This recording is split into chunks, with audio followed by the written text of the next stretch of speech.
मनसेच्या मुंबईतील पदाधिकाऱ्यांचा आज मेळावा. आगामी पालिका निवडणुकांच्या पार्श्वभूमीवर राज ठाकरे काय मार्गदर्शन करणार याकडे लक्ष.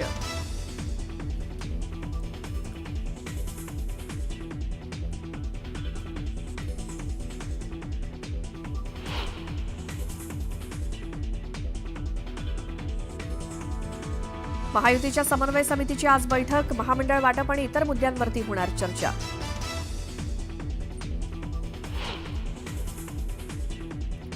अलमट्टी धरणासंदर्भात मंत्री राधाकृष्ण विखे पाटील घेणार बैठक. आमदार आणि खासदारांची होणार बैठक. राज्याची भूमिका निश्चित केल्यानंतर घेणार केंद्रीय जलशक्ती मंत्र्यांची भेट. करणार मराठी भाषेसंदर्भात आम्ही हिंसाचार करणार का उकडा ज्या उकडा. मुख्यमंत्री फडणवीसांकडून कारवाईच्या इशाऱ्यानंतर संजय राऊतांचं चॅलेंज.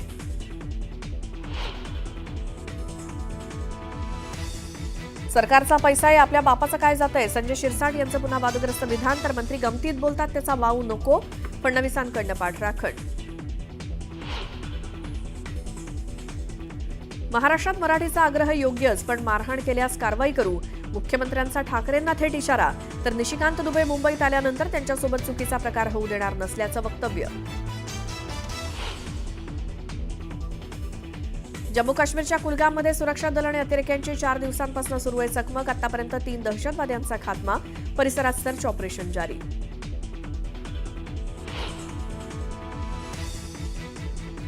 आणि 5वा कसोटी सामना रंगतदार स्थितीत. विजयासाठी भारताला हव्यात 4 विकेट्स, तर इंग्लंडला फक्त 35 धावांची गरज.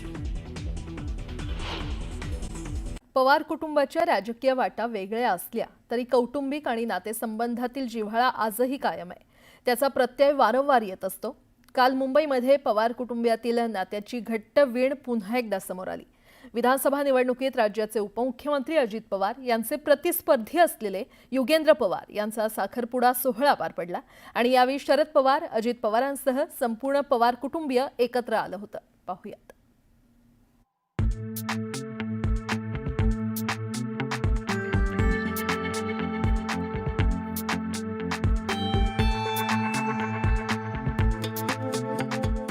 राज्यातले ज्येष्ठ नेते शरद पवार यांच्या कुटुंबात आणखी एक लग्नाचा बार उडणार आहे. उपमुख्यमंत्री अजित पवार यांचे पुतणे युगेंद्र पवार यांचा साखरपुडा संपन्न झाला. मुंबईत एका शाही सोहळ्यात युगेंद्र पवार आणि तनिष्का कुलकर्णी यांचा साखरपुडा पार पडला. या सोहळ्याला ज्येष्ठ नेते शरद पवार, उपमुख्यमंत्री अजित पवार, सुप्रिया सुळे यांच्यासह संपूर्ण पवार कुटुंबानं हजेरी लावली. राजकारणात एकमेकांच्या विरोधात असणारं पवार कुटुंब या सोहळ्याच्या निमित्तानं पुन्हा एकदा एकत्र आल्याचं बघायला मिळालं.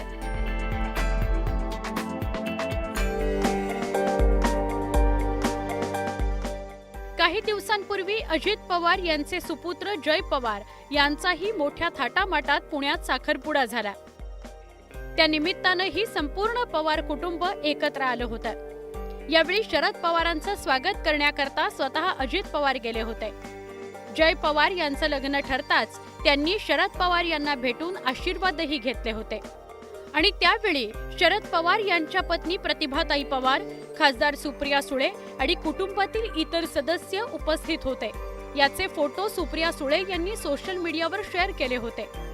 त्यानंतर आत्ताही युगेंद्र पवार यांच्या साखरपुड्याची माहिती देताना आत्या सुप्रिया सुळे यांनी सोशल मीडियावर फोटो शेअर केले होते.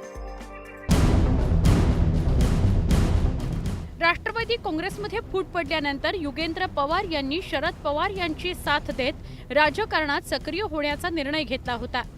नुकत्याच झालेल्या विधानसभा निवडणुकीत त्यांनी काका अजित पवार यांच्या विरोधात शड्डू ठोकला होता. या निवडणुकीत अर्थातच अजित पवारांचा अनुभव कामी आला आणि युगेंद्र पवार यांचा पराभव झाला होता. पण कुटुंब आणि राजकारण दोन्ही गोष्टी वेगवेगळ्या ठेवण्याचं कसब पवार कुटुंबियांकडे आहे हे पुन्हा एकदा दिसून आलंय. अजित पवार यांच्यासह त्यांचे दोन्ही पुत्र जय आणि पार्थ सुद्धा या साखरपुड्याला उपस्थित होते. पवार कुटुंबात अनेक वर्षांनंतर सलग 2 विवाह सोहळे होणार आहेत. त्याआधी झालेल्या साखरपुडा सोहळ्यात कुटुंबाची एकी बघायला मिळाली. पवार कुटुंबातील हे आनंदाचे क्षण त्यांच्या समर्थकांमध्ये उत्साह वाढवणारे आहेत. पवार कुटुंबातील ही एकता आणि हे बंध असेच कायम राहोत अशी इच्छा पवार कुटुंबावर प्रेम करणाऱ्या प्रत्येक व्यक्तीकडून व्यक्त करण्यात येते. Bureau report, news 18 Lokmat. पुन्हा एकदा पाहणार आहोत अतिशय वेगवान स्वरूपातल्या बातम्या. सुरुवात करूया. शिवसेना उबाठा पक्षाचे पक्षप्रमुख उद्धव ठाकरे 2 दिवसांच्या दिल्ली दौऱ्यावर जाणार आहेत. 6 आणि 7 ऑगस्ट रोजी उद्धव ठाकरे दिल्ली दौऱ्यावर असून ते इंडिया आघाडीच्या प्रमुख नेत्यांसोबत बैठकीला उपस्थित राहणार आहेत. राहुल गांधींच्या निवासस्थानी होणाऱ्या स्नेहभोजनाला देखील ते हजेरी लावणार आहेत. उपमुख्यमंत्री एकनाथ शिंदेंनी हिंदुत्वाच्या मुद्द्यावर भाष्य करत उद्धव ठाकरेंवर जोरदार हल्लाबोल केला. सध्या हिंदू दहशतवाद, भगवा दहशतवाद म्हणतात, मात्र उद्धव ठाकरे गप्प बसलेत असं म्हणत एकनाथ शिंदे यांनी उद्धव ठाकरेंना टोला लगावलाय. विधानसभा निवडणुकीमध्ये गुहागर मतदारसंघात माझ्या 3 सभा झाल्या असत्या तर भास्कर जाधवांना 20,000 मतांनी उलटं पडलं असतं असा टोला रामदास कदम यांनी लगावला. योगेश कदम यांच्या कामाचा धडाका पाहून काही लोकांना पोटशूळ उठलंय म्हणून त्यांचा राजीनामा मागतायत अशा शब्दात त्यांनी अनिल परब यांच्यावरही निशाणा साधला. महाराष्ट्रात भारतीय जनता पक्षाला यंदा सर्वाधिक यश मिळवून द्यायचं असून त्याचं नेतृत्व उत्तर महाराष्ट्रातून व्हावं हे आपलं लक्ष्य आहे. जळगाव महापालिकेमध्ये सर्वाधिक नगरसेवक निवडून आणायचे आहेत असा निर्धार जलसंपदा आणि आपत्ती व्यवस्थापन मंत्री गिरीश महाजन यांनी केलाय. उपमुख्यमंत्री अजित पवारांचे बंधू श्रीनिवास पवार यांचे चिरंजीव योगेंद्र पवार यांचा साखरपुडा मुंबईमध्ये संपन्न झाला. यावेळी संपूर्ण पवार कुटुंबीय तसंच संजीव कुलकर्णी यांचे कुटुंबीय उपस्थित होते. पवार आणि कुलकर्णी कुटुंबाचा एकत्र फोटो खासदार सुप्रिया सुळे यांनी सोशल मीडियावर पोस्ट केला. पुढची बातमी. महादेव मुंडे हत्या प्रकरणात मुंडे कुटुंबियांना ज्या आरोपींवर संशय आहे तो आरोपी देश सोडून जाण्याच्या प्रयत्नात असल्याची माहिती असून पोलीस यंत्रणांनी खातरजमा करून त्वरित कारवाई करावी अशी मागणी रोहित पवार यांनी एक्सवरील पोस्टच्या माध्यमातून केली आहे. सोलापूर शहरात दुसऱ्या दिवशी देखील शिवसेनेच्या पदाधिकाऱ्यांचे राजीनामा सत्र सुरूच आहे. सोलापूर महानगरपालिका तसंच स्थानिक स्वराज्य निवडणुकीच्या पार्श्वभूमीवर शिवसेनेमध्ये बंडाळी सुरू आहे. आता शिवाजी सावंत यांच्या समर्थनार्थ युवा सेनेच्या 21 पदाधिकाऱ्यांनी राजीनामे दिले. मालेगाव बॉम्बस्फोट निकालानंतरही भगवा सनातन आतंकवाद शब्दप्रयोग म्हणजे फक्त राजकारण असल्याचं लक्ष्मण हाके यांनी म्हटलंय. हिंसाचार कमी होऊन शांतता प्रस्थापित व्हावी, राज्यात चांगला पाऊस पडावा यासाठी जैन समाजाच्या वतीनं 1.25 लाख जप करून देवाला साकडं घालण्यात आलं. मालेगावात पार पडलेल्या या कार्यक्रमाला मंत्री दादा भुसे उपस्थित होते. महादेव मुंडे हत्या प्रकरणातील एसआयटीचे प्रमुख IPS पंकज कुमावत आणि त्यांच्या टीमनं बीड पोलीस अधीक्षक कार्यालयामध्ये जाऊन पोलीस अधीक्षक नवनीत कावत आणि स्थानिक गुन्हे शाखेच्या विशेष पथकाच्या प्रमुखांशी तपासासंदर्भात चर्चा केली. एसआयटीचे प्रमुख परळीमध्ये तळ ठोकून असणार आहेत.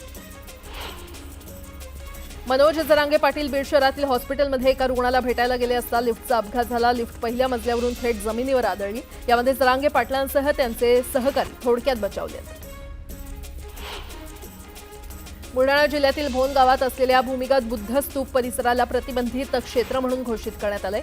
पुरातत्व विभागाच्या उपसंचालकांनी भोन परिसराला भेट देत पुरातन स्मारकांच्या संरक्षणासाठी हा निर्णय घेतलाय.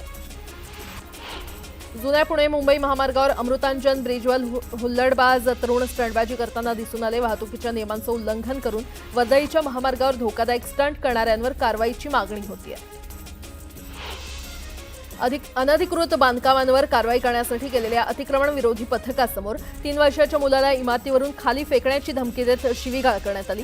या प्रकरणी दोघांवर गुन्हा दाखल करण्यात आलाय. पिंपरी चिंचवड महापालिकेकडून कारवाई सुरू असताना ही घटना घडली.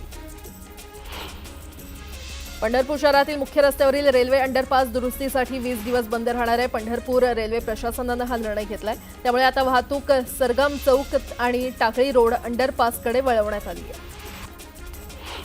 मुख्याध्यापकांना शाळेत उशिरा आल्यामुळे जाब विचारणाऱ्या पालकांनाच मुख्याध्यापकांना शिवीगाळ केली. अमरावती जिल्ह्यातील कणी मिर्झापूर जिल्हा परिषद शाळेचे मुख्याध्यापक प्रकाश गुल्हाने यांनी पालकांना शिवीगाळ करत दमदाटी केली. जळगावच्या पारोळ्यात लंपी आजारानं थैमान घातलंय. लंपीचा संभाव्य धोका टाळण्यासाठी कृषी उत्पन्न बाजार समितीनं दर रविवारी भरवला जाणारा जनावरांचा बाजार बंद ठेवलाय. त्यामुळे बाजार समितीचे 50,000चं उत्पन्न बुडालंय. सह्याद्री व्याघ्र प्रकल्पात वाघांच्या संख्येत वाढ झाली आहे. महाराष्ट्रात 14 तर संपूर्ण भ्रमण मार्गात 32 वाघ असल्याची माहिती समोर आली आहे. डोंबिवलीतील कासा रिओ आणि कासा गोल्ड कोऑपरेटिव्ह हाऊसिंग सोसायटीच्या निवडणुकीवर सोसायटीमधील सदस्य आणि रहिवाशांनी आक्षेप घेतला. निवडणुकीची संपूर्ण प्रक्रिया अपारदर्शकपणे पार पडली. उपनिबंधकाकडे आक्षेप नोंदवून देखील दुर्लक्ष करण्यात आल्याचा आरोप रहिवाशांनी केलाय.